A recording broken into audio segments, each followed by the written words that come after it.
Hi, everybody. I'm Bob Ruggiero, Vice President of Communications for Quilts Incorporated, and here we are with another installment of our interviews with the top winners from this year's Judge Show. And the quilt you've got right here behind me is Painted Ponies on the Prairie by Melissa Sobotka. She won the Janome Master Award for Innovative Artistry. I'm going to read a little bit about what Melissa says about her quilt. She says this image depicts a traveling carnival and horse-powered merry-go-rounds on the plains of Nebraska and South Dakota during the early 1900s. Attendees of the carnival included Sue, who enjoyed riding the merry-go-rounds painted ponies. The carnival was operated by Marion and Edith Whaley, my husband's great-grandparents. The Sioux became fond of the Whaleys and gifted Edith with moccasins for her tired feet and a beaded purse to hold tickets. So, welcome, Melissa. Hi, Bob. How are you? Great, congratulations. Thank you. So how did it feel when you found out that you won a Master Award this year? I was in shock. As always, it's something you just don't expect to happen. So it's lovely when it does. Mhm. So I know this quilt has a really fascinating story. I know when we talked briefly at the show, you had a whole book that kind of told it. So Right. in a nutshell, for the people who weren't able to meet you at the show in Houston, give us a little background about this quilt and the image we see behind me. Well, it belongs to my husband's family, the story. He grew up in northern Nebraska on a ranch and farm life up there. And I always saw this photograph and I was fascinated by it because it's so unusual. And then the story that came with it was just as sweet as it could be. Um, this family, they had a traveling carnival show, and we don't know where the picture was taken because they traveled around all over the place. And Sure. uh, had a lot of really things we wouldn't think are great right now. Like there was a dog jump and a pig that jumped from like a 60-foot ladder onto a trampoline. Really Hey, odd things. entertainment was where you could get it back then, Yeah. you know. No, So no this is what TV. they No. did for fun. And this carousel was really interesting because over to the side, it had four horses that walked around in a circle that caused the carousel to turn. And I was just always intrigued by this photograph. And once I started quilting, I was like, oh, I'd love to do this and share this story with everyone and kind of document it historically. Um, but it took many years for me to figure out how I would actually execute it. So, yeah, that's the background of it. So tell me a bit about the process in constructing it. I mean, I look at it and I think it could be photo transfer, but I'm sure that's not, it's much more involved than that.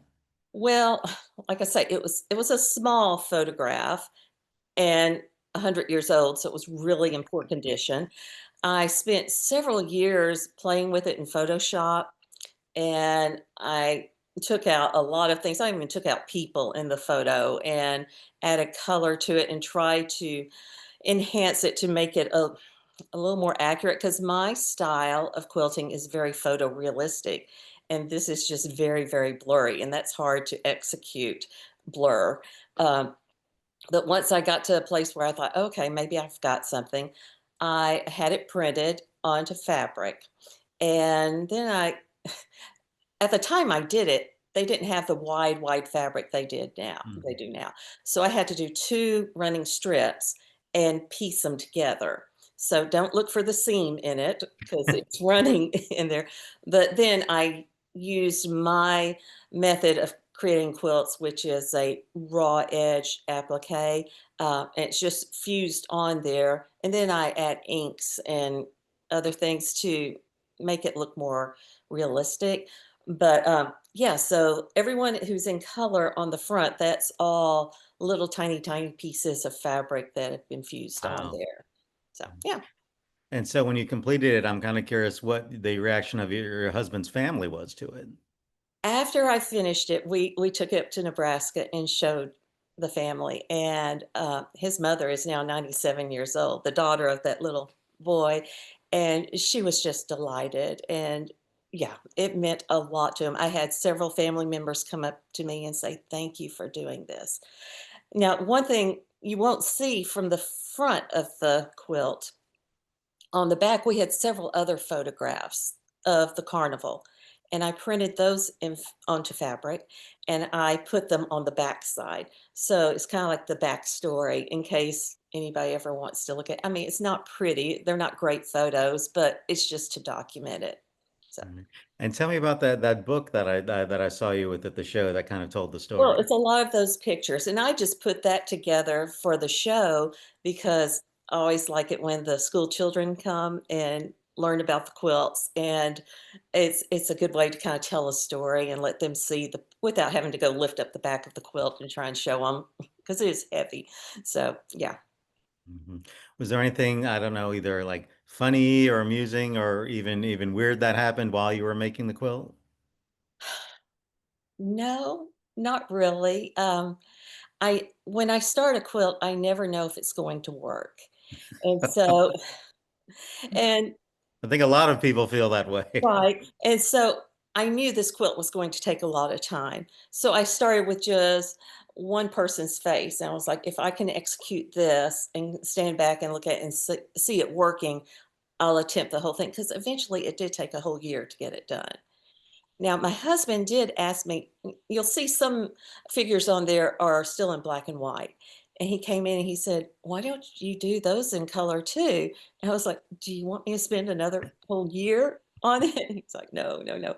But, as, um, as I look at it and, it kinda grew on me, I really like that they're not in color because it's more of bringing the characters to life. So as Mhm. you step into it, they're turning into color, but those in the back are still in the shadows. So Mhm. I'm thinking your next project needs to be making this yellow dress and hat for yourself that you can wear. I So, have made costumes many, many times. I could do it. is there anything about the construction or the making of the quilt that you would do differently if you could do it all over again? When I was thinking about doing this, I really wanted to do it life size and have the people life size. I would love to be able to do that, but the problem was in competitions, there's always limitations of size. And so I cut off part of the carousel. I scaled it down, and I'm glad because what's the point in creating art if you can't share it with somebody? So if I'd done it life size, it would just be in my studio. Right. But I really wanted to share it with everybody, so I had to make it smaller. But I think it would be fascinating to walk in and see a life size carousel, done. That would be pretty cool. But no, I'm not doing it over.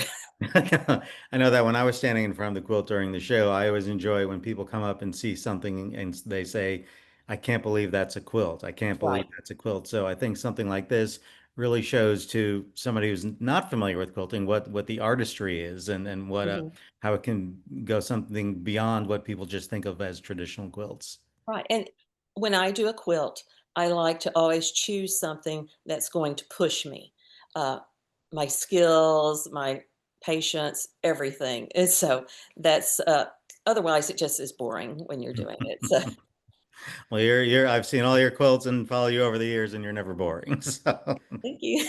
yeah. Well, I guess the final question is tell us what you're working on now. Well, it's a piece, inspired by a photograph I took in Venice, of some glass, and it's, about 90 different glasses on there, so it's going to take me a while to get it done, but, um, yeah, it's gonna be a challenge. What would be a simple quilt for you, Melissa, or something that you could just, You toss know off? what? Okay, this year I did my first traditional quilt. I did a baby quilt because, first time grandmother a week ago, but Congratulations. and I gotta say, lots of respect for people who do traditional quilts now because that wasn't easy, but Well, great. Well, again, Melissa, thank you for taking out the time to speak with us. Again, this is Painted Ponies on the Prairie. It won the Janome Master Award for Innovative Artistry. Thanks to Janome for your sponsorship. It was a $5,000 award. And congratulations again, Melissa. thank you. All right. Take care. Bye-bye.